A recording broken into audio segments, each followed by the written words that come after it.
Dear friend, channel में आपका स्वागत है। ह्यूमन राइट लॉ की सीरीज़ में आज का हमारा टॉपिक है international convention on civil and political right. Civil and political right की अंतर्राष्ट्रीय अभिसंधि ICCPR, जिसको शॉर्ट में बोला जाता है। तो चलिए शुरू करते हैं। पहले इसका ओवरव्यू देख लेते हैं। तो ओवरव्यू में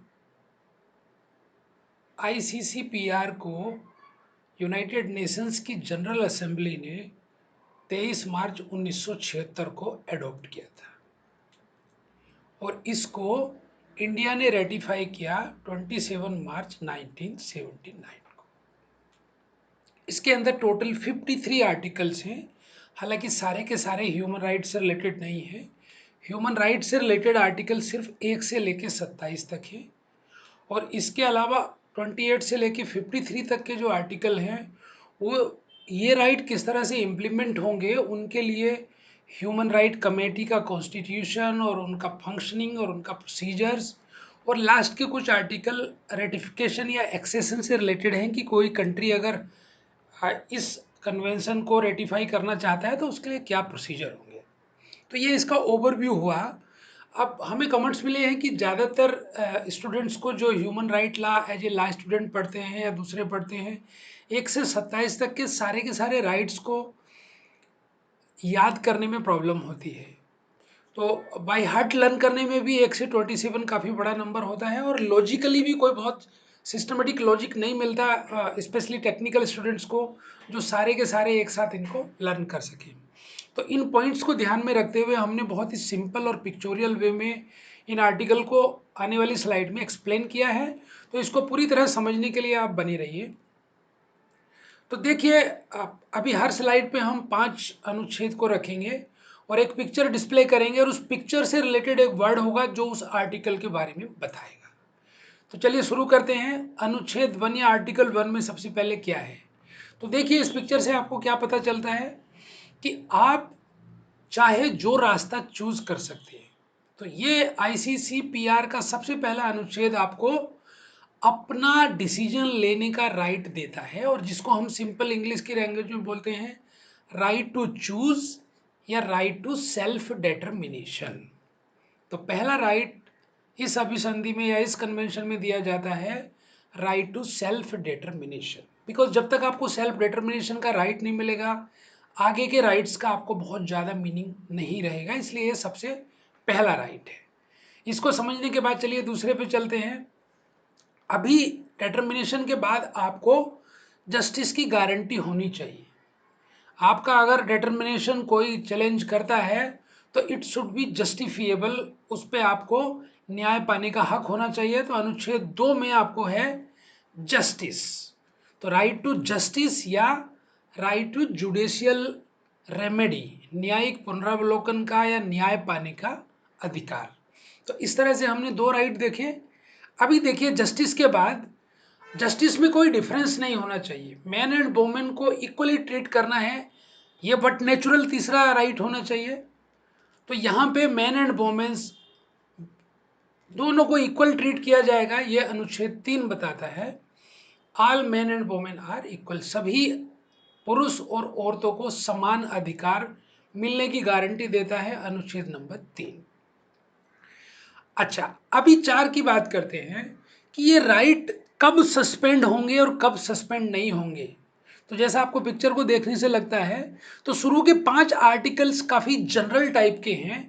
तो इसलिए यहाँ पे 4th आर्टिकल ये बात करता है कि जितने भी आर्टिकल में राइट दिए गए हैं वो राइट सिर्फ इमरजेंसी में ही सस्पेंड किए जा सकते हैं और उनमें से भी कुछ राइट ऐसे होंगे जैसे राइट टू लाइफ है और दूसरे कई राइट हैं जिनको आप इमरजेंसी में भी सस्पेंड नहीं कर सकते। तो ये राइट गारंटीड होंगे, एक्सेप्ट इमरजेंसी आपके कुछ right suspend law of the land के थ्रू हो सकते हैं। ये चौथा अनुच्छेद हमें बताता है। अभी 5वां देखिए। 5वां है कि जितने भी राइट हमको दिए जाते हैं उनको हमें मिसयूज नहीं करना और उनसे करस्पॉन्डिंग ड्यूटी भी होती है। तो यहाँ एक ये लिमिटेशन देता है राइट को यूज करने वालों को कि हमको उन राइट को यूज करना है, एब्यूज या मिसयूज नहीं करना है। तो तो पांचवा हुआ right not to be derogated और मिसयूज बाय एनीबडी। तो इस तरह से हमने आईसीसीपीआर के 5 राइट्स देखे। चलिए अभी 5 और देखते हैं इस स्लाइड में। अभी इस पिक्चर को देख के आपको आइडिया लगेगा कि ये कौन सा राइट है। तो अभी आपने जनरल टर्म एंड कंडीशन 1 से 5 तक देख लिए, अब आपके एक्चुअल राइट शुरू होते हैं। तो ये जिंदगी से रिलेटेड पिक्चर होती है और जिसका मतलब होता है सिंपली लाइफ। तो छठा राइट आपका क्या होगा? Right to life. Very good. Right to life के बाद दूसरा इंपॉर्टेंट है कि आपको राइट टू लाइफ तो मिला, पर कोई आपके साथ क्रुअल्टी नहीं करना चाहिए, कोई आपको टॉर्चर नहीं करना चाहिए। तो क्रुअल्टी और टॉर्चर से फ्रीडम, सातवां राइट। आप देखेंगे कि यूडीएचआर में गुलामी पहले था, क्रुअल्टी बाद में था, लेकिन इस कन्वेंशन में क्रुअल्टी पहले है और स्लेवरी बाद में है। उसका रीजन ये है क्योंकि ये इम्प्लीमेंटेशन करने वाली अभिसंधि है और स्लेवरी ऑलमोस्ट एवरी जगह खत्म हो चुकी है। तो मेन फोकस क्रुअल्टी नहीं होनी चाहिए उस पर है, इसलिए उसको पहले शायद किया गया है। और इसके बाद 8वें में आप पिक्चर में देख रहे हैं स्लेवरी। तो freedom from slavery and servitude, 8th number right. अच्छा, ये तो यहाँ की बात हो गई, ना स्लीपरी होगी ना क्रुअल्टी होगी। तो भी हो सकता है कि अगर आपको डाउट में अरेस्ट किया जाए तो वो इलीगल हो सकता है। तो यहाँ पे 9th राइट बोलता है इलीगल अरेस्ट नहीं होना चाहिए आपका। तो फ्रीडम फ्रॉम इलीगल और आर्बिट्रेरी अरेस्ट। और इसको आप दूसरी पॉजिटिव लैंग्वेज में बोल सकते हैं right to liberty and security. अच्छा चलो, अभी अरेस्ट हो गया, इलीगल नहीं था, लीगल अरेस्ट था। तो भी अगर प्रिजन में आपको किसी को रखना है तो वो डिग्निटी के साथ में होना चाहिए, वो एनिमल जैसा बिहेव उसके साथ नहीं होना चाहिए जैसा आप इस पिक्चर में देख रहे हैं। तो प्रिजन विद डिग्निटी, तो आप प्रिजनर को डिग्निटी के साथ ट्रीट करोगे, उनको ह्यूमन बीइंग के जैसे ट्रीट करोगे। तो अगर आप इसको आप इस लैंग्वेज में देखेंगे तो deprivation of liberty as per dignity, मतलब आपको जेल में किसी को रखना है तो भी आप उसको इंसान की तरह से ट्रीट करना है। तो ये स्टेट्स के ऊपर ऑब्लिगेशन है। तो देखिए हमने 10 राइट्स देख लिए, 10 अनुच्छेद तक। अभी बाकी स्लाइड में आप 5 और देखते हैं। तो इलीगल अरेस्ट हमने देख लिया, और आपको अरेस्ट भी करना है तो डिग्निटी के साथ करना है। एक और बहुत इंपॉर्टेंट चीज है लोन, जब इसमें लोन में आदमी फंस जाता है तो यहाँ पे एक बहुत बहुत इंपॉर्टेंट राइट दिया हुआ है कि अगर कोई व्यक्ति किसी वजह से लोन को पे करने में फेल हो जाता है या कोई भी संविदा को पूरा करने में असमर्थ हो जाता है, कॉन्ट्रेक्चुअल ऑब्लिगेशन में फेल हो जाता है, तो उसको गवर्नमेंट जेल नहीं कर सकती। चाहे उसकी संपत्ति नीलाम कर दे या दूसरे उसके पास जो भी चल अचल संपत्ति है उसको नीलाम करके उस पैसे को वसूल कर ले, अगर वो पूरा वसूल नहीं कर पाती तो भी उसको जेल नहीं कर सकती अगर उसके पास कुछ नहीं है तो ये बहुत बहुत ही इंपॉर्टेंट राइट है कि उधार ना पे करने की कंडीशन में आपको कोई भी किसी व्यक्ति को जेल नहीं हो सकती। अच्छा, अभी दूसरे राइट पे आते हैं। पिक्चर से पता चल रहा है आपको ट्रेवल या मूवमेंट का। और अगर कहीं पे आप घूमने गए कंट्री की रेंज के अंदर और वहाँ वो जगह आपको अच्छी लग गई तो आपका रहने का भी मन कर सकता है, तो रेजिडेंस। तो मूवमेंट एंड रेजिडेंस, तो 12th में है freedom of movement and residence, 12वां अनुच्छेद आईसीसीपीआर का। अभी आपने इसकी बात कर ली, पर अगर आपको किसी को देश से बाहर निकालना है तो आप किसको निकाल सकते हो? रेजिडेंट को तो नहीं निकाल सकते। ये पिक्चर किसकी है? एलियंस।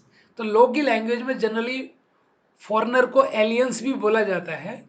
तो आप अगर मान लिया आपके देश में विदेशी रह रहे हैं और उनकी उनकी कुछ ऐसी कार्यवाही हैं जो देश विरोधी हैं, तो आप कानून के हिसाब से उनको एलियन को अपने देश से बाहर निकाल सकते हैं, एक्सपेल कर सकते हैं आर्टिकल 13 के अंडर में। तो आपने एलियंस को बाहर निकालने का देख लिया। अब देखिए, कानून की नज़र में तब तक आदमी इनोसेंट माना जाएगा जब तक वो लॉ के वायलेशन का गिल्टी प्रूव नहीं हो जाता। तो अगर अरेस्ट भी कर लिया गया है, ट्रायल भी चल रही है, तो भी एक्यूज्ड व्यक्ति तब तक इनोसेंट रहेगा जब तक वो गिल्टी प्रूव नहीं हो जाता। ये अनुच्छेद 14 बोलता है। अच्छा, यहाँ तो आप लॉ का सिंबल देख रहे हैं, तो लॉ का सिंबल मतलब guilty only of violation of law. अब ऊपर इनोसेंट में आपने देखा कि अंडर ट्रायल रहेगा तब तक वो इनोसेंट रहेगा, लेकिन गिल्टी भी वो सिर्फ किसका होगा, वायलेशन ऑफ लॉ। अगर कोई लॉ ऑफ द लैंड है उसका वायलेशन किया है तो ही वो गिल्टी माना जाएगा। ओके, तो फॉर एग्जाम्पल अभी 1 साल पहले तक इंडिया में एडल्ट्री ऑफेंस हुआ करता था, तो उस समय अगर कोई एडल्ट्री करता था तो वो गिल्टी माना जाता था। बट अभी एडल्ट्री ऑफेंस नहीं है, तो आज की डेट में लॉ ऑफ द लैंड में एडल्ट्री ऑफेंस नहीं है, तो कोई एडल्ट्री के केस में गिल्टी नहीं माना जाएगा। तो ये गिल्टी हमेशा लॉ ऑफ द लैंड का वायलेशन के हिसाब से होगा। 15th में हो गया। अभी देखिए आगे चलते हैं। मैन कानून की नज़र में उसको आदमी ट्रीट किया जाए।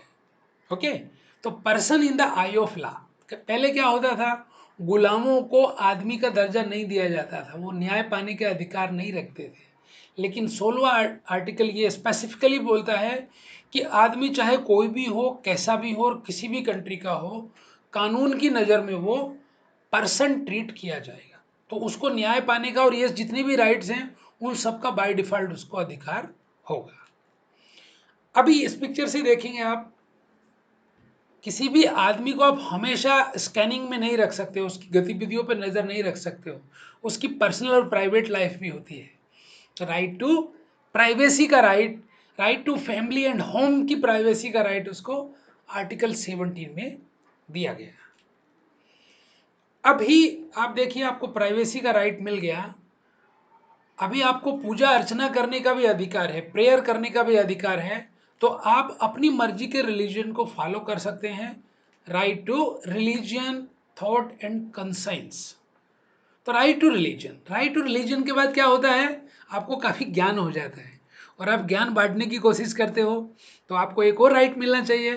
तो वो राइट क्या है, right to, very good, right to speech. तो आपको राइट टू स्पीच मिल गया। तो 19वां राइट हो गया राइट टू स्पीच और right to opinion and expression. लेकिन ओपिनियन एंड एक्सप्रेशन ऐसा नहीं होना चाहिए कि उससे सामाजिक अर्थव्यवस्था गड़बड़ हो जाए, तो इस पर थोड़ा कंट्रोल भी लगाना जरूरी है। तो 20 में उस पर थोड़ा कंट्रोल। आप कोई भी ऐसी स्पीच अगर देते हैं जिससे घृणा या हेटर्ड फैलती है, नफरत फैलती है, तो वो 20 में यहाँ पे रेस्ट्रिक्शन कर दिया जा सकता है। Prohibition of propagation of hatred by any reason, चाहे वो जात के भेद पे हो, धर्म के भेद पे हो, कंट्री, किसी भी बेसिस पे आप अगर हेटर्ड फैलाते हैं तो वो प्रोहिबिटेड हो जाएगी आर्टिकल 20 में। तो देखिए आपको 19 में स्पीच का राइट दिया गया, लेकिन वो कंट्रोल किया गया कैसे, आप हेटर्ड नहीं फैलाएंगे। लेकिन आप स्पीच देंगे किसको, सुनने के लिए तो होना चाहिए, तो सुनने वालों को भी राइट मिलना चाहिए।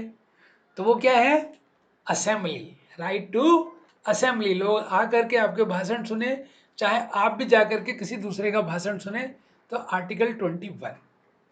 अच्छा, अभी यहाँ पे देखिए, अपनी मांगों को मनवाने के लिए लोगों को यूनाइटेड होने का भी राइट्स मिलना जरूरी है, अदरवाइज कमजोर लोग अकेले अकेले अपना कोई राइट नहीं ले सकते। तो वो है राइट टू एसोसिएशन और या राइट टू एसोसिएशन। ओके, अभी राइट टू एसोसिएशन हो गया। अभी इस पिक्चर से आपको पता चलता है अभी आपको फैमिली के राइट्स भी मिलने चाहिए ताकि आप परिवार की देखभाल कर सको और परिवार को भी खुश रख सको।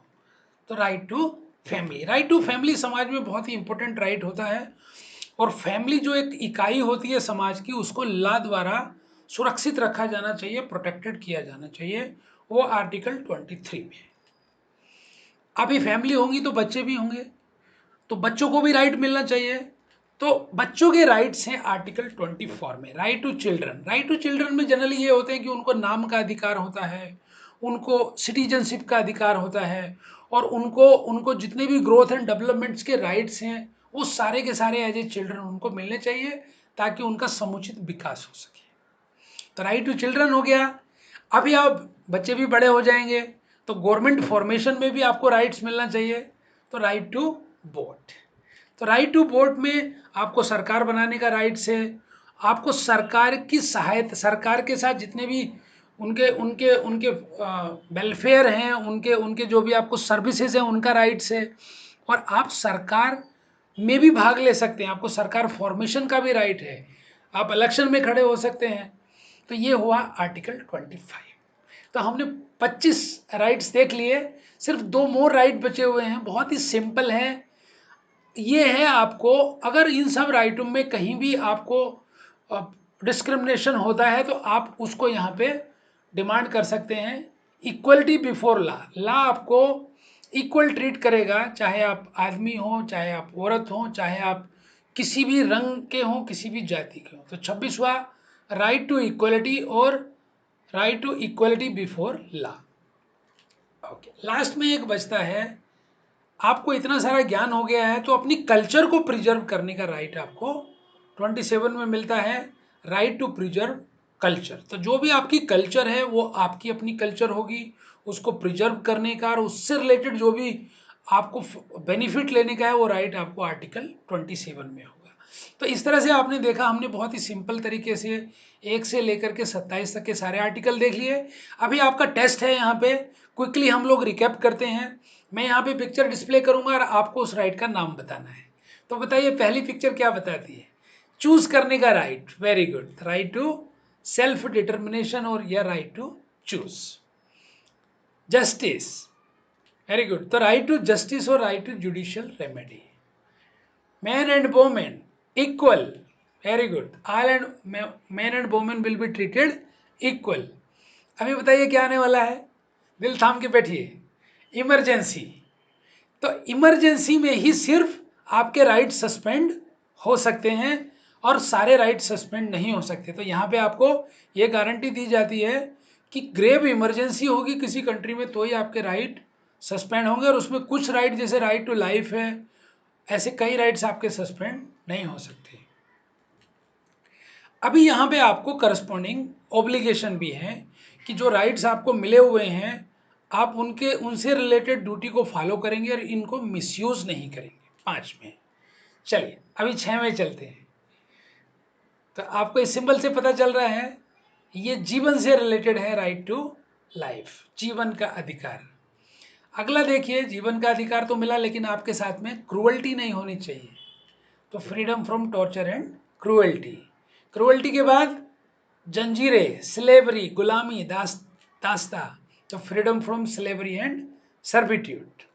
उसके बाद अरेस्ट हो लेकिन इलीगल अरेस्ट नहीं हो, तो फ्रीडम फ्रॉम इलीगल अरेस्ट या right to liberty and security.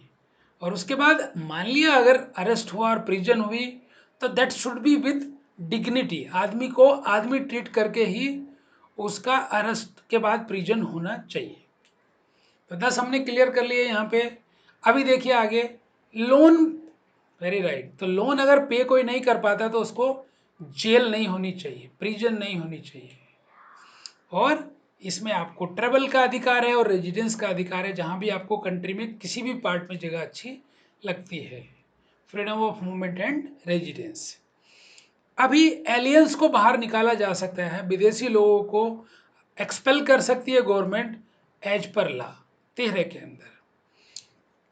कोई भी जब तक इनोसेंस माना जाएगा जब तक वो लोग के अंतर्गत गिल्टी नहीं प्रूव किया जाता, उस पर उसका दोषारोपण सिद्ध नहीं होता।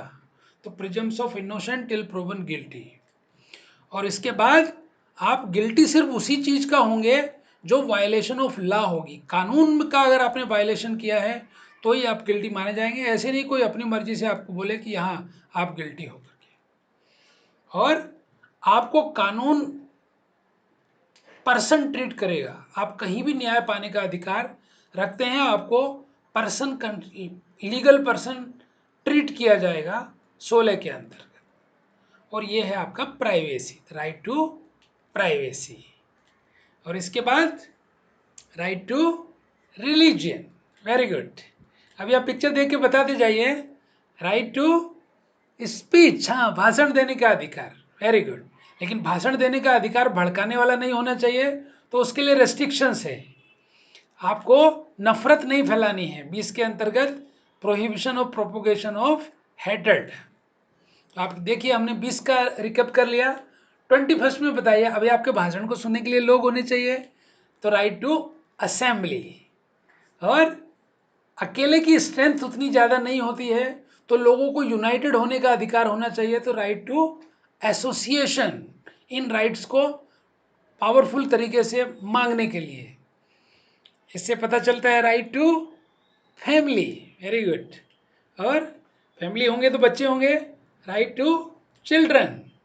चिल्ड्रन के बाद में गवर्नमेंट बनाएंगे, राइट टू वोट। और उसके बाद में मैन एंड वोमेन्स दोनों को लॉ इक्वल ट्रीट करेगा, इक्वलिटी बिफोर लॉ और इक्वल ट्रीटमेंट ऑफ लॉ। और इसके लास्ट में बचा है एक चीज, इतना सबके बाद आपको आपकी कल्चर को प्रिजर्व करने का राइट है, आर्टिकल 27 में। तो इस तरह से आपने देखा कि हमने सारे के सारे आर्टिकल 1 to 27 पिक्चोरियल वे में बहुत की टर्म को ध्यान में रख के रिवाइज कर लिए। तो आप इन पिक्चर से अगर कीवर्ड को याद रखोगे और इसको लॉजिकली थिंक करोगे तो आपको ये बहुत ही ईजिली लर्न हो जाएंगे। आप लास्ट के समरी वाली स्लाइड्स को स्क्रीनशॉट लेकर के रख सकते हैं और इनको एक दो बार आप देखेंगे तो आपको ये पक्का हो जाएगा। आपको ये वीडियो कैसा लगा प्लीज़ कमेंट्स करके बताइए, और आपको अच्छा लगा है तो लाइक करिए और सब्सक्राइब करिए और अपने दोस्तों के साथ में शेयर करिए। Thank you very much.